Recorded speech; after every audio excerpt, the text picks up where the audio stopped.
Check the Balance, political podcast by everyday Americans for everyday Americans. Jeff, you and I doing our bit. And yeah, we're back, man.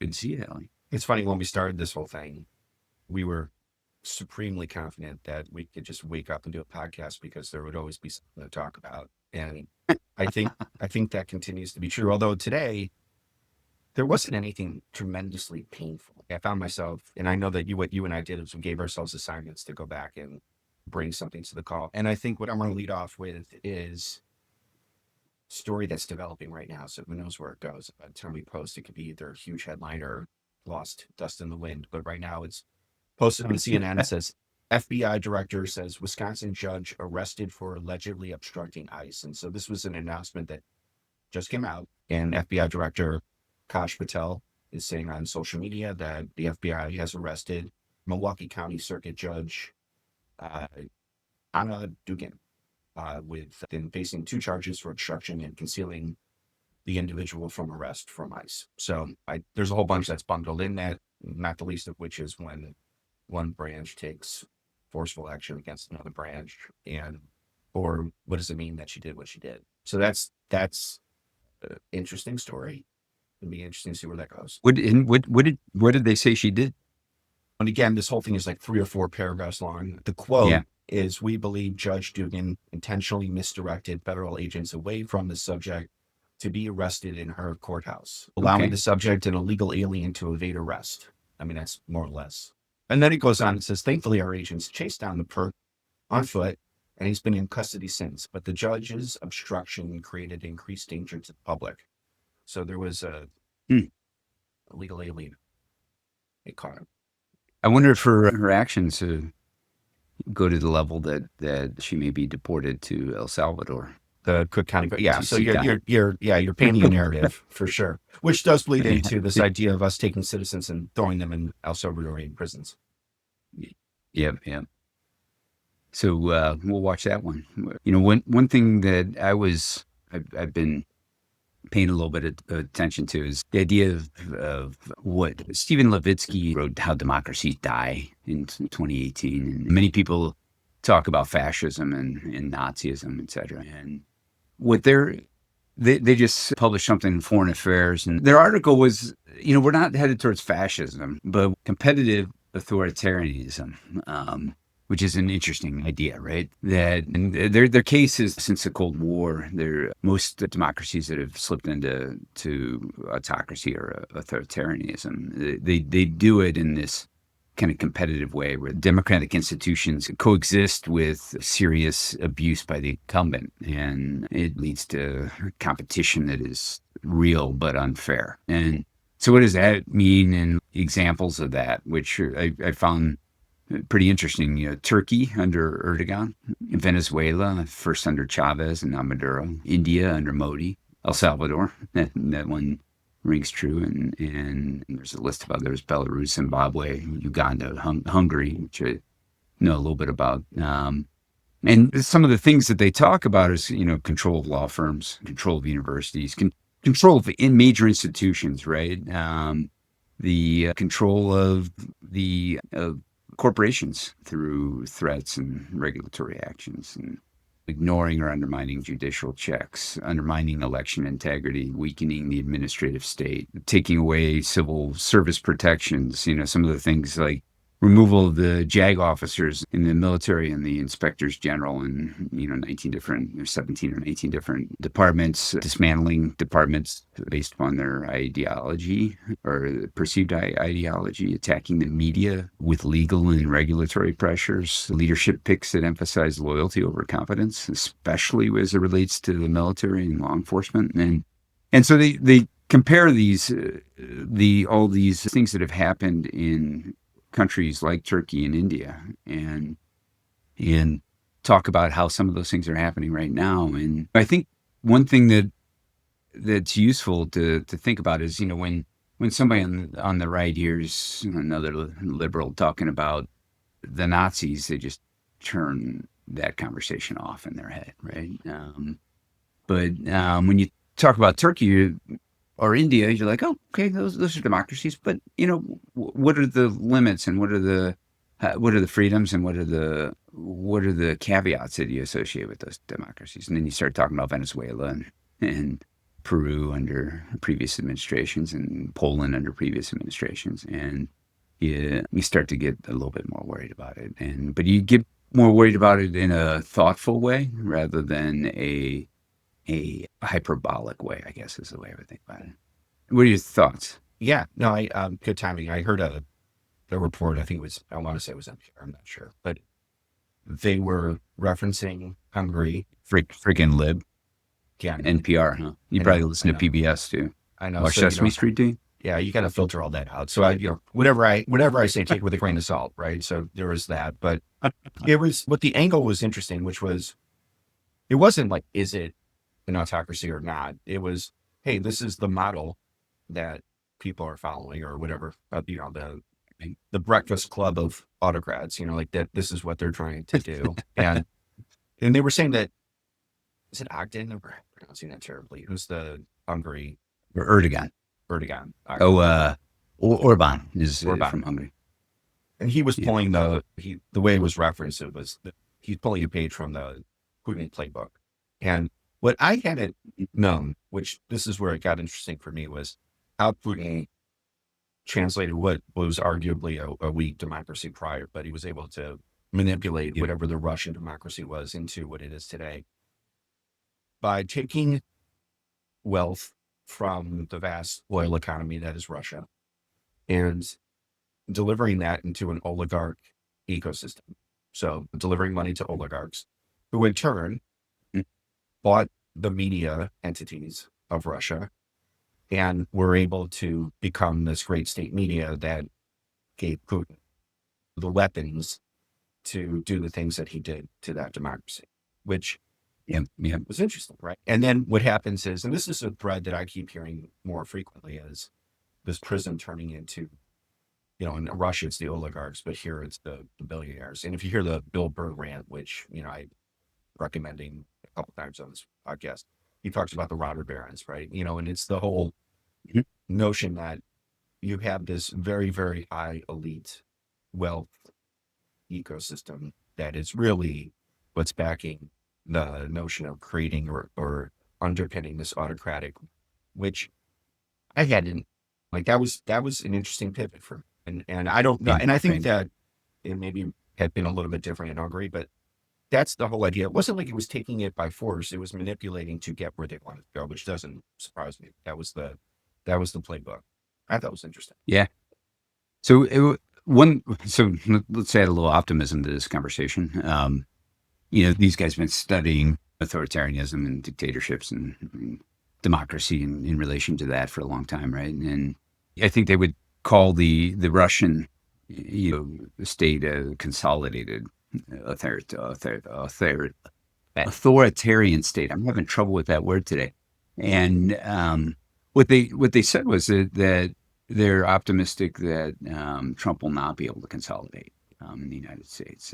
The things that they have studied in all of these democracies that have slid towards this competitive authoritarianism is that, number one, it relies on popularity, right, of the executive, and it's like 75 to 80%. And Trump's is slipping further and further, down in the low 40s from where he started in the low 50s. And the other thing is that a lot of and this speaks to some of what you talked about with Russia, when it gets consolidated, there's focused industry. And so a less diverse and less robust private sector is more susceptible. And we also have a very big and diverse civic and legal environment. And the fourth thing, we all talk, a lot of people have been talking about the Zuckerbergs and the Bezos and the Ellisons of the world, right? But they point out that there are hundreds of billionaires in the United States, and there are millions of millionaires, and there's a lot of money that can be aligned toward protecting some of the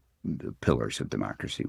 So they're not saying it's not going to get ugly, but they are saying that the consolidation of this is far from certain. Yeah. I thought about that a bit, in terms of, and stemming from this week, the favorability polls came out of Trump after his first 100 days. And to your earlier point, I think it was at Yep. 44%, and that was even lower than his first 100 days. Yep. 45%, something Yep. like that.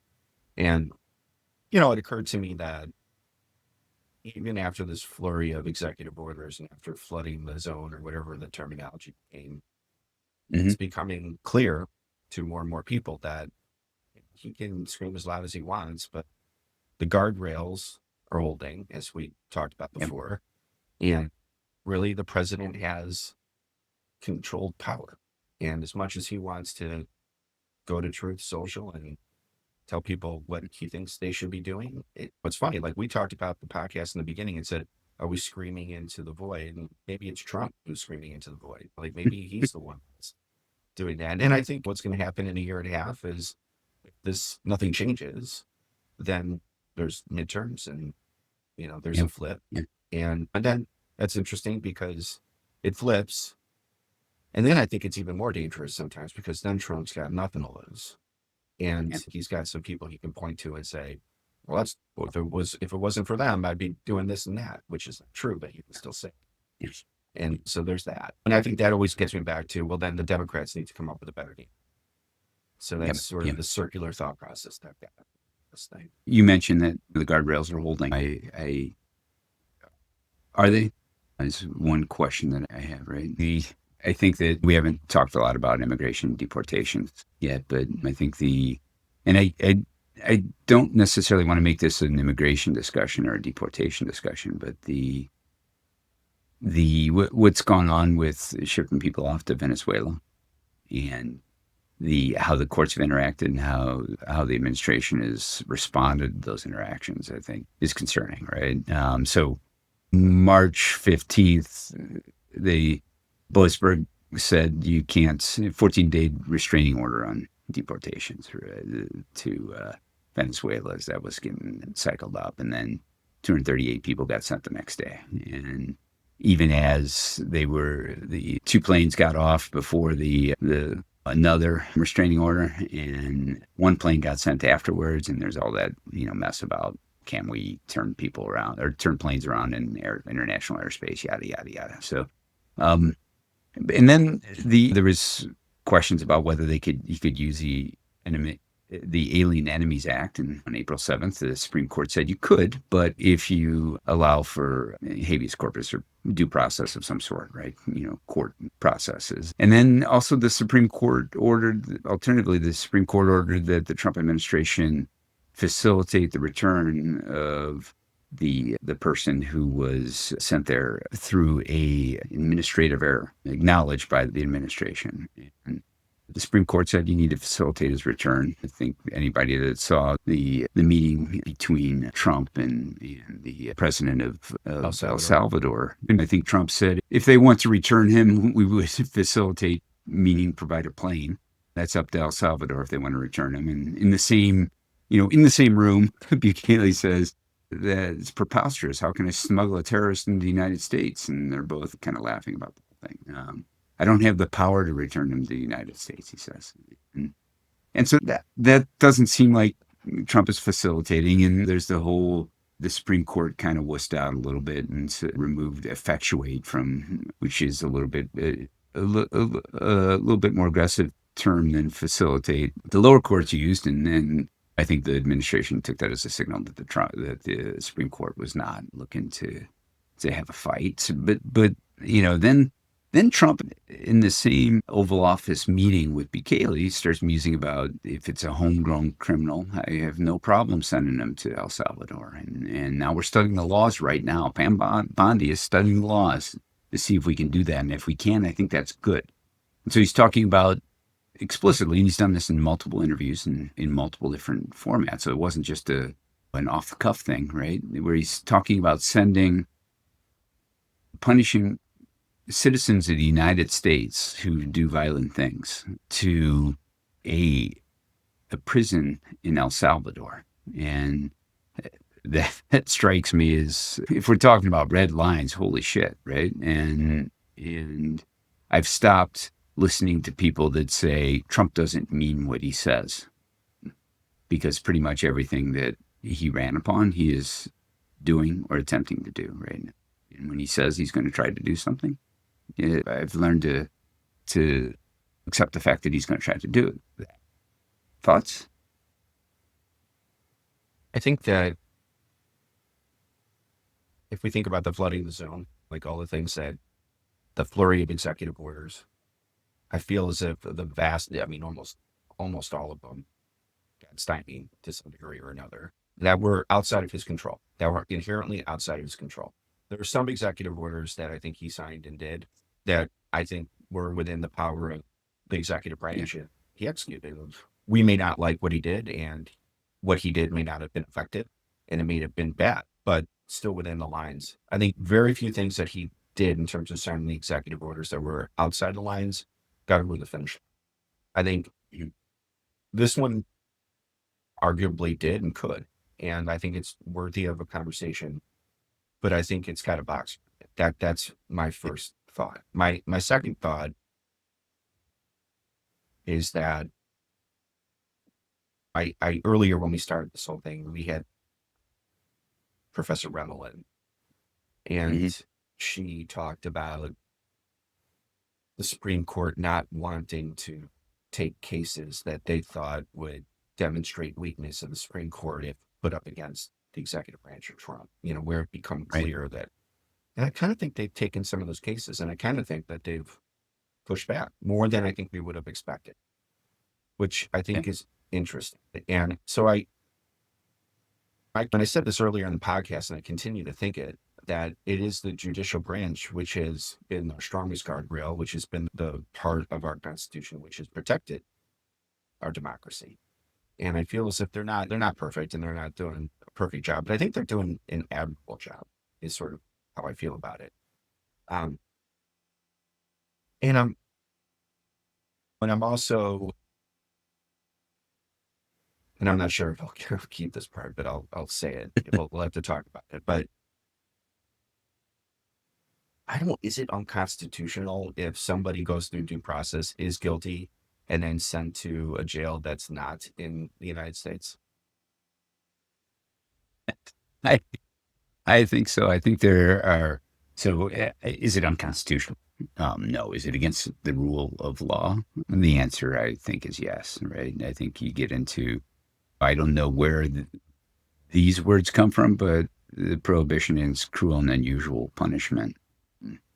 It seems to be a bedrock of our criminal justice infrastructure, and so sending people to a place where you expressly say you're unable to get them back from doesn't seem like that seems like cruel and unusual punishment. We can get into all the things that we've heard, and the rumors we've heard about what CCAT does. Yeah. You know what?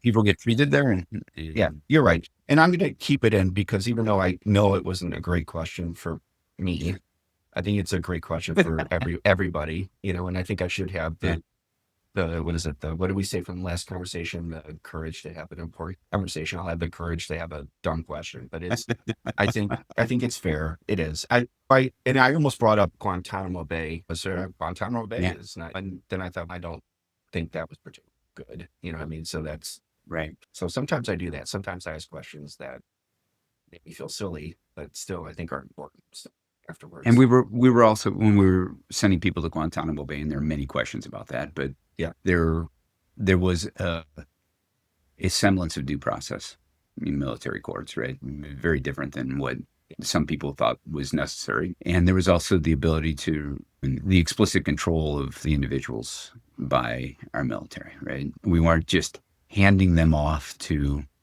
a Central American country to punish them. Well, actually, that's where you got me, in the sense that as you were talking at first, I thought, well, we can manage how they're treated, perhaps, in these prisons and all of that. But then what you brought up, the idea that maybe they can't come back, as what we're seeing right now, is that, the El Salvadorian presidents placating that narrative.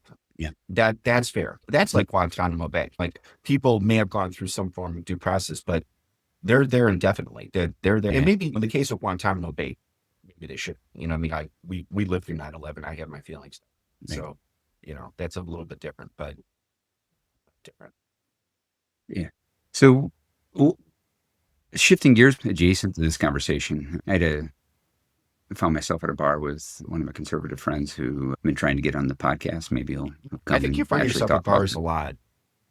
It's and I love it. Like every time you say it, I had this image of you just sort of sitting at a bar, maybe writing some notes, maybe writing some down, having a drink. It's got this sort of Hemingway feel to it. And all of a sudden, a friend comes over and you're in a political conversation. I just love it. Yeah, so it went a little bit like this. It's like, yeah, I've been meaning to get back to you about that podcast, and I'm like, great. And said, and I just kind of let it sit, and the conversation went to, there are conservatives who are concerned about constitutionality too. I said, oh, are there? And he said yes, and he said the forum shopping.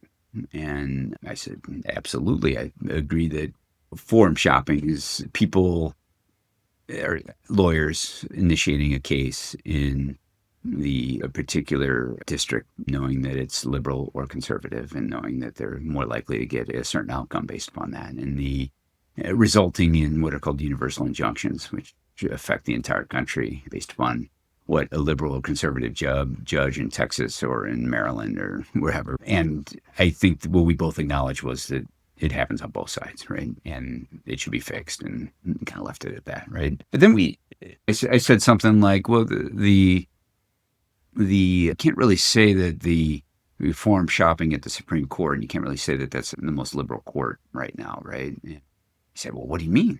And now I'm getting into the ideas of different media ecosystems, right? And I said the Supreme Court ruling that Trump needed to facilitate the return of Obregon Garcia. And he said, oh, I haven't seen that. And this was like 4 or 5 days after it. And I read about, very, very many times, right? And then he said, but I did see the Supreme Court ruling that said that the Alien Enemies Act is okay for Trump to use to send people to El Salvador. And I admitted to kind of vaguely remembering that. And when I went back and read the article, and I'm like, oh, yeah, I do remember that. But I'd read that article once, and then in my media ecosystem, it kind of fell off the radar, right? It was not given the same emphasis that the case that I brought up. And that was interesting. And then he said, I got to tell you that I find it strange that the Democrats are pushing this Obregon Garcia case, because clearly it's a guy that's an adjudicated gang member and belongs to MS-13 and beaten his wife. Is that really where you want to spend your time? And so what he was hearing was that Garcia was an undisputed gang member of MS-13, right? And and so I did a deep dive on that and learned that what he wasn't hearing in his ecosystem was that was based upon wearing a Bulls jersey and a Bulls hat when he got picked up in a Home Depot parking lot. And the person that filed that report became kind of immediately unavailable for cross-examination, because the gang detective that filed that report was then kind of put on administrative leave and then eventually fired from the department. That was like the main thing that said that he was a gang member. And so he wasn't hearing any of that, right? But I hadn't heard that he had beat his wife. And so I had read multiple articles that were headlined, "Who is Kilmar Obregon Garcia?" And I heard about his special needs children. I learned about his marriage. I heard about how he's a good father, and I heard that, which is true, that he had no criminal convictions. But I didn't hear that he had a restraining order filed by his wife where she said that he punched her and scratched her, etc. Right? And so I back up and say that has beating your wife, although horrible, is not a reason to get sent to a black hole prison in El Salvador, and is irrelevant to that conversation. But it's equally fair to say that the things about him raising special needs children is equally irrelevant. The relevance is, what is the law? What is it legal to do this? And what does this do to our legal system and our norms and our slide towards President Trump's conversations in the White House about We're able to send non-citizens. Can I send citizens? We're working on that, right? But what I came away from was like these two different ecosystems, mine and his, that were saying true things in essence, but leaving other things out, and how that affects the conversation, right? Yeah. I think the media to me is the headline in all that, no pun intended, really. But I think there's a great disservice to the United States citizen population, whatever it is, from the media and how they manipulate the story and how they manipulate us. And I actually came to this conversation with a case in point. So sort of build on what you're saying, and I agree with your sentiment that there are different ecosystems, and depending on what ecosystem you're in, you're going to come to a conversation with a particular mindset, which can be completely different. And none of that, but completely different than anybody that you may encounter in a conversation, which does not help our democracy from a balanced perspective, which is a big reason we're here. But I get infuriated. So the headline I came to this podcast with was, at the moment, is the headline on Fox News. And the headline, it says, there's a big picture of Trump, and he's looking off into the, well, I don't care what he's looking into, and it says struck down. And the headline reads, Judge blocks Trump's executive order despite overwhelming American support. So clickbait, I click. And it goes into, if you read that headline, it's very, very emotionally charged. I believe a judge is overturning what our president wants, even though the vast majority of it want. And if you go into the story, you read it, it says that, hey, Fox News or some other, no, it wasn't Fox, it was Reuters. Reuters News did a poll on, do you think it's important for there to be proof of citizenship in order to vote? And 83% of Americans said yes, which I think is a fair, personally, I'll speak for myself. I personally believe that proof of citizenship is important. That's my 2 cents. But let's pretend that Reuters does a poll. That's accurate. 83% of Americans say that's the number. The judge overruled the executive order of Donald Trump because it is not in the Constitution that the executive branch decides how we go to elections and what we do during elections. That is Congress. That is the purview of the Congress. I'm going to say. And that's why that isn't a very appropriate overruling by a judge. That's appropriate. It has nothing to do with the fact that 80% of Americans believe something.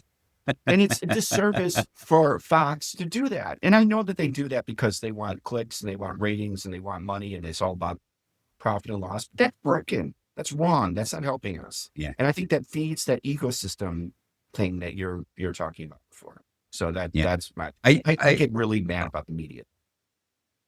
I try to spend a lot of time on Reuters, right? And I do spend time in the New York Times, but I also spend time on the Fox News website. And I never go to CNN just because I don't think I need to. But I do go to Fox News to see what other people are seeing, I think is maybe a good way of saying it. And I think that there's a couple things going on there. There's a television station called Fox News, and the implication is that everything on Fox News is news. And there's a span of 2 hours that is news. And I bet it's probably not the worst, right? Or it's probably not any worse than CNN's news, right? As far as slant or MSNBC's, right? But then there's all the infotainment that is categorized as news. And then I never watch Fox News because I refuse to watch TV to get my news, right? I just haven't done that for the last 15 or 20 years. And one thing but when I click through I've experienced many times very good articles on the Fox News website that when I read the article, I'm like, okay, those are facts. And that's just a honest journalist interrogating the facts with maybe a rightward component to it, but not a false component to it. But I not always, very often have the cognitive dissonance between the headline and the content of the article that you just described. I've the number of conversations I've had where somebody says something that's completely untrue or just whacked out. And I say, where do you read your news? And they say, I watch both channels. Mhm. And I say, no, that wasn't my question. Where do you read your news? I think that there's, I believe, based upon experience, very dated experience of watching news, but certainly what I've experienced from talking to people that get their news from news channels, either of them or any of them, is that there is a process you go through when you write things down and fact check what you've written down and then fix things when you get them wrong. And there are journalists at Fox News that are, and there's probably less of them than there was 5 years ago, right? But that take the word journalism at its face value and are very serious about it. And those aren't the people that talk after 7 o'clock and on either channel. And people digest what happens on those programs after 6 or 7 o'clock at night and ingest them as news when they are not. And that is a big part of our problem, right? That those talk shows, right?